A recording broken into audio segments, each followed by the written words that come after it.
इससे बड़ी शर्मनाक बात कुछ नहीं हो सकती कि हिमाचल प्रदेश के भाजपा नेता जितना हिमाचल को बदनाम करने के लिए जहां चुनाव हो रहे हैं उन राज्यों में जाके दुष्प्रचार कर रहे हैं, और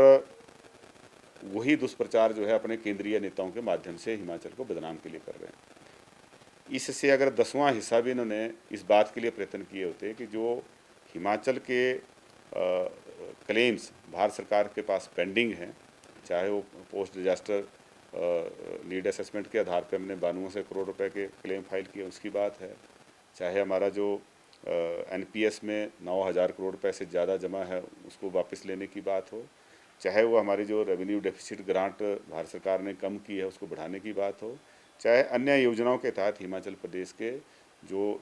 हकों की बात है उसके बारे में कभी इन्होंने चर्चा नहीं की और हिमाचल को बदनाम करने का एक अभियान चलाया है। इसका प्योरली एक उद्देश्य है, राजनीतिक तौर पे लोगों को गुमराह करके भाजपा वोट ऐंठना चाहती है और उसी उद्देश्य से किया जा रहा है। हिमाचल प्रदेश में जिस फ्रीबीज के लिए हिमाचल प्रदेश को बदनाम किया जा रहा है,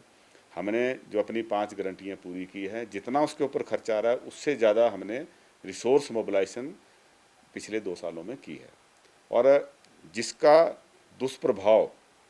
हमारी आर्थिक स्थिति पे ज़्यादा पड़ा है वो भारतीय जनता पार्टी की जो मिसमैनेजमेंट थी, फाइनेंशियल मिसमैनेजमेंट थी, उसकी वजह से पड़ा है। आप इस बात को जानते हैं कि भारतीय जनता पार्टी ने दोबारा से सत्ता हथियाने के लिए 2022 में कई तरीके के फ्रीबीज बांटे, जिस वजह से आज एक इकोनॉमिक जो सिचुएशन है हमारी बिगड़ी है। इसीलिए प्योरली भारतीय जनता पार्टी का ये पिछला जो 5 साल का मिसरूल है और उससे पहले की जो मिसरूल था उसके लिए वो जिम्मेवार हैं। इस सरकार को 90,000 करोड़ से ज़्यादा की लोन लायबिलिटी जो हैं वो विरासत में मिली हैं।